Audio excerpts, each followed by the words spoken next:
অবশ্য আমি মনে মনে মানতাম সরস্বতী পুজোর দিনে বইপত্র খুললে ঠাকুর তাকে সব পড়াশোনা ভুলিয়ে দেবে। আয় মোনা, চল তোকে স্কুলে দিয়ে আসি। যাই মা। ছোটবেলায় এই একটা দিনের জন্য অধীর আগ্রহে বসে থাকতাম। পড়ার নামে জ্বর আসায় আমি মা সরস্বতীর পাটে দিন চারেকের জন্য বইপত্র তুলে কি শান্তিই না পেতাম। তারপর একটু বড় হলাম যখন, সব বান্ধবীরা মিলে হলুদ শাড়ি পরে উপোস করে সেজে গুজে স্কুলে যেতাম। উফ, কি আনন্দই না হতো।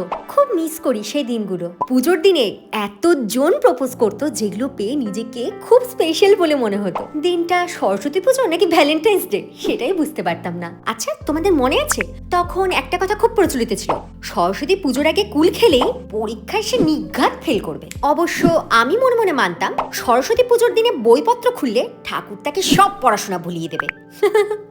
কি ভালোই না ছিল দিনগুলো। আর ওই পুজোর দিনের স্পেশাল খিচুড়ি, আহা কি তার সুস্বাদ। এরপরের কলেজ লাইফটাও কাটছিল বেশ। আমার এই কলেজের সরস্বতী পুজোর দিনে আমায় প্রথম প্রপোজ করে। তারপর আর কি, দেরি না করেই নেক্সট সরস্বতী পুজো আসার আগে আমরা বাড়ির অমতে গিয়ে বিয়ে করেছিলাম। বিয়ের পর থেকে অবশ্য সরস্বতী পুজো বলে কিছু স্পেশাল ছিল না। জানি না বিয়ে নামক এত বড় সিদ্ধান্তটি নিতে খুব তাড়াহুড়ো করে ফেলেছে কিনা। খুব কম বয়সে সংসারের দায়ভার আমায় এক ধাক্কায় অনেকখানি বড় করে দিয়েছে। আজ বুঝি আগেই ভালো ছিল সেই দিনগুলো। খুব মিস করি সেই পুরনো দিনের কথা। সময় যে থেমে থাকে না কারোর জন্য।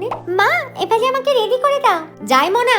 মা সরস্বতী এখন আমার কোলে। সময়ের চাকা ঘুরেছে, তাই এখন ও জীবনটা উপভোগ করুক। আর ওর মধ্যে দিয়েই আমার ছোটবেলাকেও আমি আর একবার ফিরে দেখি। বাচ্চাদের আনন্দেই তো মায়েদের আনন্দ, আর এরই নাম তো জীবন। কখনো মেয়ে, কখনো মা।